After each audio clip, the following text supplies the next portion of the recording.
Our amazing speaker is doing amazing things. She's traveling the world, speaking to audiences about her book, Money Keys.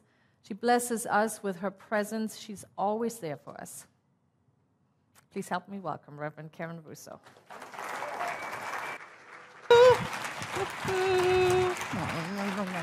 Thank you, sweetheart.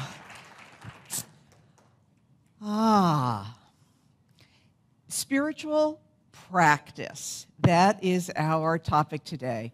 And it's a wonderful culmination of a month that's been dedicated to, as many spiritual centers in the religious science tradition do, we dedicate January to our foundation, our New Thought Science of Mind principles. And Reverend Karen Lewis and Reverend Leslie have created a wonderful foundation, and together we thought that the month would end with spiritual practice. So I'm assuming that most of the folks in here are already engaged in something that would be spiritual practice. So when I say that, I mean activities, modalities, things, reading, prayer, meditation, journaling, coming to a celebration service that you do on a somewhat regular basis for the purpose of a deeper connection to the divine. So you could raise your hand, but how many people are doing? Yes, okay. And poke your neighbor if they didn't, raise a hand and say, today counts, right? You're here. And yet, even though most of us are engaged in some form of practice, one of the things that makes it delicious is that a spiritual practice always has more to be revealed. And that's because connection to something infinite is always worth our exploration. So when I first came to these teachings, one of the things that was such this beautiful appeal to me was I was always intellectually smart, and I was also fast, so I could get things seemingly quickly. But here, the idea that God was infinite, the center everywhere and the circumference nowhere, that idea that it was infinite meant that there would never be an intellectual destination that I would reach. There would always be, and you've heard the phrase, more to be revealed. And so that's what makes spiritual practice worthy of continuation. So that's where we're headed today. And we're going to work with two parts of this. So I want to just talk about the practice part and the spiritual part. So when it comes to the practice part, I have to say, when I started out, on this journey 20, 25 years ago, I was a little bit more of the Allen Iverson attitude about practice. Like, practice, it's not the game. I had this idea that practice was some lesser form of the real thing.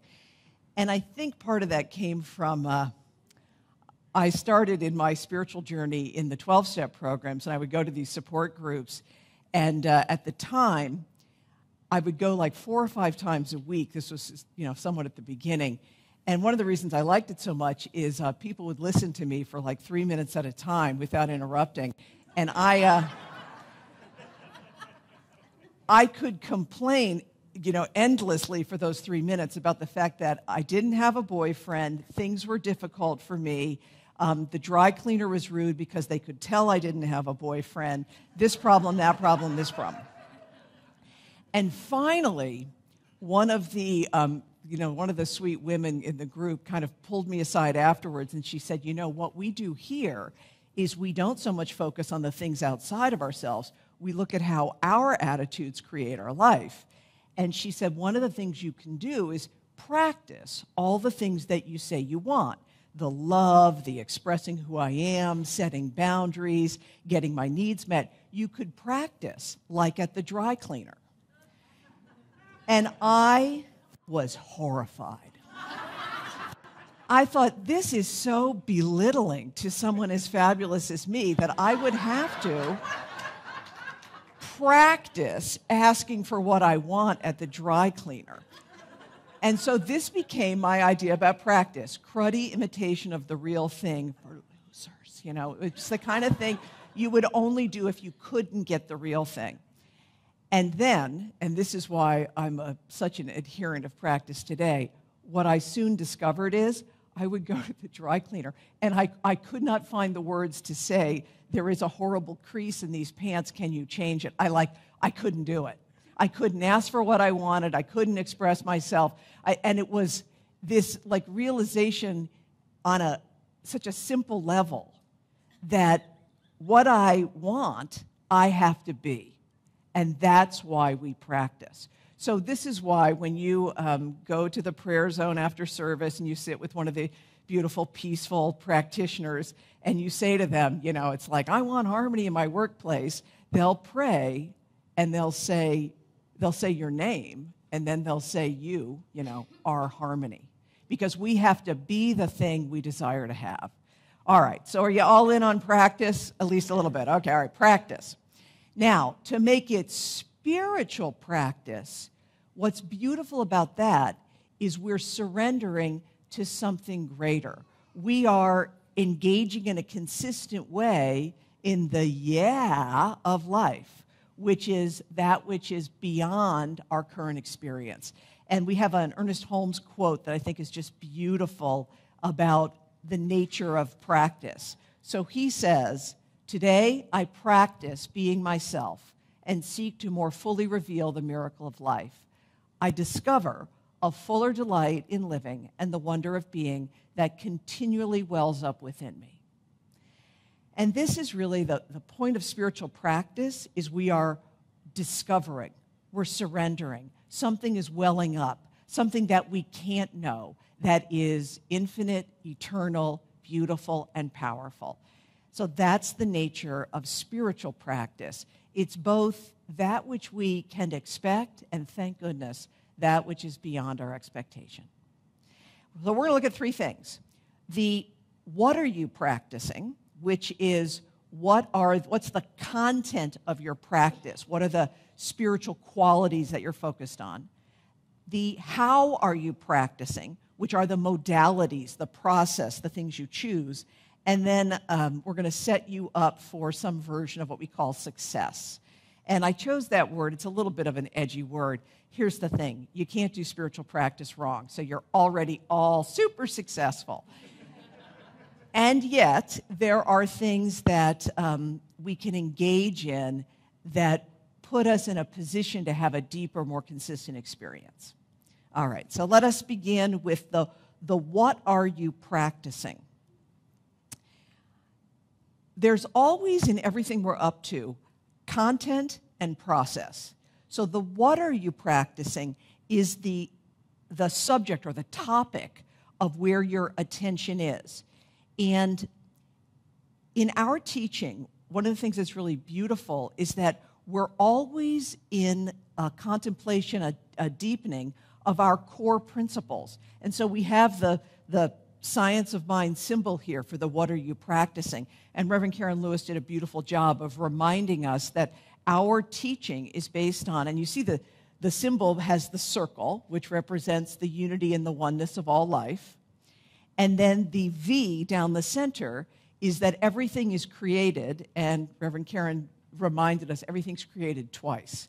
That there's the idea, the invisible conception, heart and mind of God, which we replicate on an individual level, acted upon by law, which is the way that life works, it reflects itself back to us, that creates experience. So that V is what's called the creative process.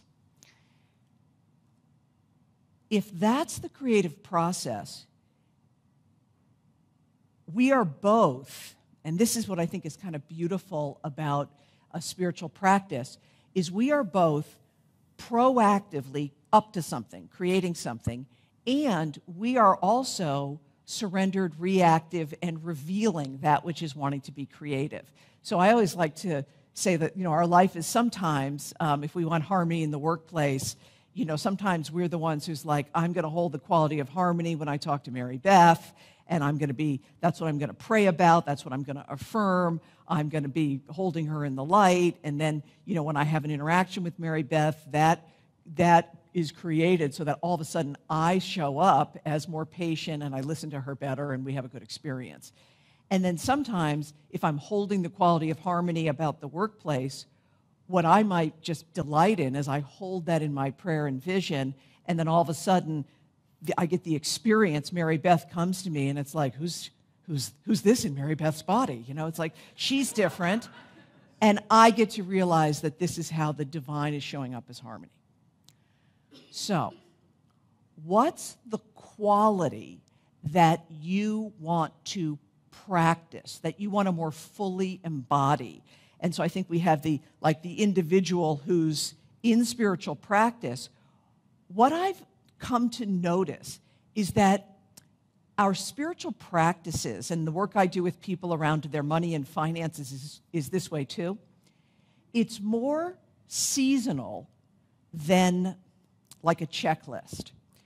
So that's why at the beginning of the year, often you'll do a what's my word or theme for the year? Or what I sometimes work with people, I'm like, for the next 30, 60, 90 days, in the next few months, what's this period of your life about or up to? And what I find is that's kind of how, if we think about the seasons of our environment, that's somewhat how our lives are. What's the spiritual attribute of the divine that you want to more fully embody right now? And I think it's useful for us to remember that spiritual qualities are the way that God is. So joy is a spiritual quality, whereas cheerfulness is a human mood. So spiritual qualities are unconditional, and we're familiar with, often think of love. Love is unconditional. God's love, divine love, unconditional. But all spiritual qualities are that way. Power, freedom, wholeness, grace, beauty, abundance, truth, wisdom. These are qualities that are independent of circumstance. That's what unconditional means. So if you're working with the quality of wisdom, you may have storms in your own mind or brain, but you know God's wisdom lives in you. If you're working with the quality of abundance, it doesn't matter if this and that is happening in the government or the economy. Abundance is real in the midst of a circumstance that is certainly showing a lack of it. It's the truth is still there. So unconditional. If you're praying about something, you want to go to a quality of God that's unconditional, that's not dependent on circumstance. The other thing about a spiritual quality is it's infinite, which means it doesn't end, it doesn't run out, and spiritual qualities are present everywhere. So that means that it's in every situation. And Reverend Leslie did a beautiful job last week when she talked about the magic of our prayer intention. If we have a circumstance we don't like, one of the things we do is we say, what is it I do want to experience? And then that gets translated into a spiritual quality, and that's what we pray about and do our practice about, because we know that if we're praying about abundance or freedom or truth or beauty, that quality has an intelligence of its own that can reveal in the situation. So take a moment right now and just, for your season of life, what's the quality you want to work with? And you can have more than one, so the person who is like, ooh, I want more than one, you can have more than one. And, but it's nice to also have a bit of a choice. So just take a moment. And this is a pretty interactive group. Let's just have people call out, what are the qualities you're working with? Love, strength, prosperity, joy, abundance, compassion, clarity, wholeness, beautiful.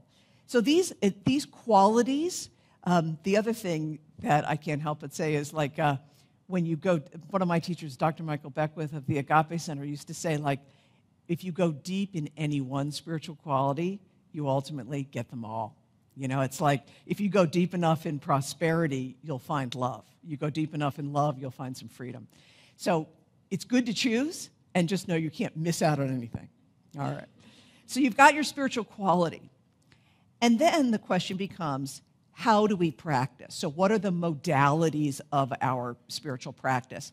And it was fun because I gave Jeff a nice big long list here, and then, I added a couple others. So, for example, we've got prayer and meditation. And prayer and meditation are the core practices of the science of mind. So prayer is our form, we call it spiritual mind treatment, which is our form of prayer, which is an affirmative prayer. So there's many different kinds of ways to pray. Here in our teaching, we take the quality, strength, and we affirm that strength is true in all places. It is the nature of who I am in all situations. And then we say, I claim in my physical body an experience of God's strength. We give thanks for that. We release it. Like that's one of our core modalities. Sometimes people will image this way, that the prayer is the talking to the divine, whereas the meditation is the listening or the receptivity. And that's not a bad thing to think about. When you think about how are you going to have spiritual practices, sometimes it's nice to say, I proactively pray, and then when I meditate, I am receptive so I might meditate on strength, but what I'm doing is contemplating how is God's strength revealing. So prayer and meditation are a wonderful cornerstone of a spiritual practice. And then also included here, visioning, which is in a meditative state, we're asking the divine mind within us, which is always revealing new ideas and inspiration. Specifically, we're tuning in to that which wants to be expressed.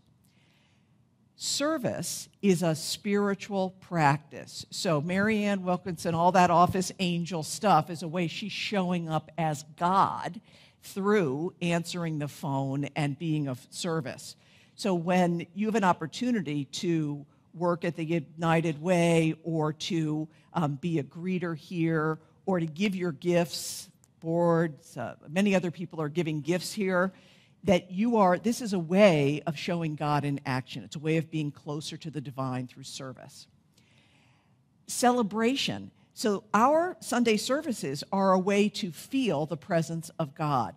And we use the term, often in our teaching, we'll use the term celebration services. You'll often hear worship, which is, song and prayer and communion and message. These are all ways of practicing our closeness to God. Community. So, here, especially at the New Vision Center, if you're going to mingle with the divine, you're going to be munching at the same time, right? So let it never be said that there's, I'm thinking about Mary Lou and the kitchen crew. They are God's angels, yes. That might be a Divine Groove guest artist sometimes, Mary Lou and the kitchen crew. Yeah. What they're doing in the kitchen is a spiritual practice we all get to enjoy in. And then tithing. So tithing is, the word tithe, T-I-T-H-E, means a tenth. It's a thousands of year old tradition of you give thanks for the 100% that comes to you, and knowing that 100% comes from God, leaving 10% or a tithe behind with the spiritual source. That's behind when we do spiritual giving here and people give financially.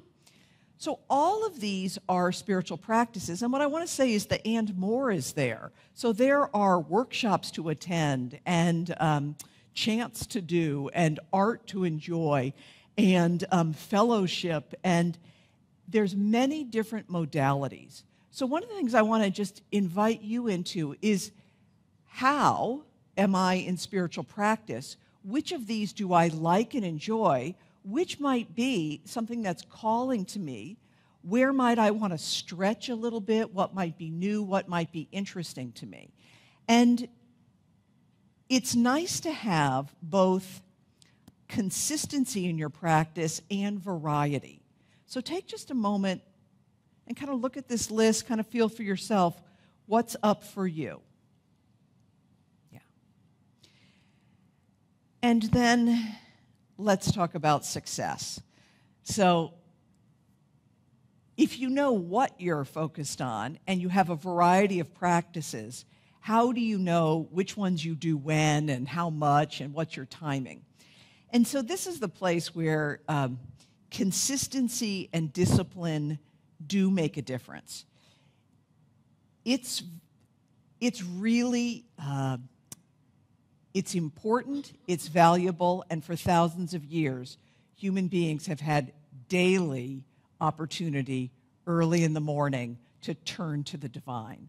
So, some people will maybe resist that idea of that level of discipline, but what I would say I like about the word discipline is the root is also disciple. So you think about if someone is a student of that which is infinite, then to invest a regular period of time in the study and contemplation of that which is infinite is a beautiful thing. So I encourage you to have a morning practice which is consistent. Now, I travel a lot, and sometimes I'm up and out, and, who's going to get to CrossFit early enough, So I sometimes I'll do something short and symbolic, go off and do something, then come back for something longer. So it's really like there's also obviously work with your time, your family, your life. But to have a morning and a daily practice and a place to do it that really supports you to be consistent is beautiful. So you want the consistency, you want the discipline, you want what works for you. And then we all learn and grow through both comfort, encouragement, and challenge, right? And that's, I think, a nice mix for anyone who wants to have something that pulls you forward is what are the things that feel comfortable and familiar. There's that aspect of our spiritual practice that when we're in pain, we want to know God's love. There's that kind of sweetness. And then there's also a time for, like the wonderful woman who came to me and said, honey, you need to stop talking about everybody else and focus on yourself. So that's why it's really useful to have a practitioner that you go and see for spiritual direction. That's why you sign up for a class and you have homework where you write treatments and you're learning about the principles and you're in a group and maybe you have a question that challenges you. Or maybe there's a challenge for some and you'd say, I'm challenged with intimacy and I join an NV circle, a New Vision Center circle, because I want to have a stretch in my intimacy. So I also want you to ask, what would stretch you in your spiritual practice? Yeah. Consistency, variety, stillness, action. And I also find for myself, it's nice to have things that are daily, some things that are weekly, and I like prayer partners and things that I can, I know I'm going to do it once a week. And then I also have stuff I do once a month. So I have a group that comes to my house, and we do visioning with each other, and we've been doing that for years. I have a group of women we've been praying together for over 20 years, once a week for 30 minutes. And it's kind of like wherever you are in the world, you call in, and we do someone prays in, we do a quick round of check-in, and somebody says a prayer at the end. So it's nice to have things that bring you progress over time. Anything else about success? Yeah. The time, the place. Oh, and I know it. Yeah. So remember last week, it was really good. Reverend Leslie Goodwin said, you got to mean it. And I think that's the thing about spiritual practice. Are we just wanting to be more comfortable or to have circumstances be buffered so that they're not so bad? Or are we really wanting to transform? And she used a couple of images. The acorn becomes the oak tree. The caterpillar becomes the butterfly. If we say, I want to surrender my life to God's will, it may mean the things I think are going to happen will turn out different. It may mean that which feels comfortable has to stretch and grow. It may mean a spiritual center will sell this property and use the proceeds to find the next right place. Like transformation, if you mean it, we're singing songs like Use Me, O God, or I Surrender to Love, or I'm remembering who I am. We are not just asking for more comfort. We're asking for more of the infinite, eternal to be revealed. So that's what we're up to here in your spiritual practice. I encourage you to think about what are you up to? What's the quality? How are you practicing? And then what sets you up for success in terms of rhythm, time, and place? And I'm going to end with a quote that I just feel is a really sweet way that Ernest Holmes reminds us that we practice because of the goodies we get. There is an inspiration within me which governs every act, every thought, in certainty, with conviction, and in peace. I know that the key that unlocks the treasure house, the key to the kingdom of God, is in my spiritual hand, and I enter in and experience it today. Your spiritual practice, it makes you who you are. Yes. All right. And let us practice together. We're going to move into prayer. So I'm going to invite the ministers and practitioners of religious science, also our practitioner students, to rise. If you're comfortable, you can close your eyes, take a breath, release it. Let us pray.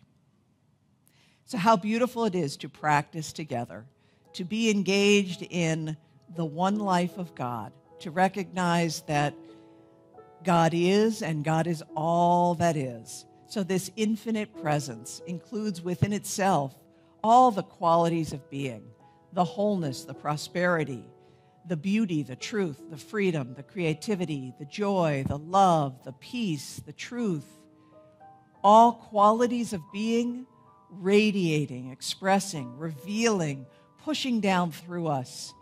And I'm so grateful to recognize our natural oneness with the infinite, eternal nature of the divine. And from that oneness, from that place where I, you, we all are connected in God, I speak a word today. And what I stand for, along with these beautiful practitioners of truth, is I stand for every individual having a greater and greater walk with the divine, that each of us is in practice revealing the truth of who we already are in ways and means and modalities that quicken our spirit, increase our joy, make us even more generous and present to the love and the light and the truth and the wholeness in our brothers and sisters everywhere. So I bless our spiritual practice as I bless this beautiful community. Everyone who has asked for prayer in any way, shape, or form, I include those on the live stream. Everyone who has ever been connected to us. We are one, we are blessed, we are whole. And I'm grateful. I'm grateful that this prayer is operated upon a law of mind that says yes. And so we give thanks. We let this prayer go. We trust the law. We know that as it is spoken, it is done. In agreement, together we say,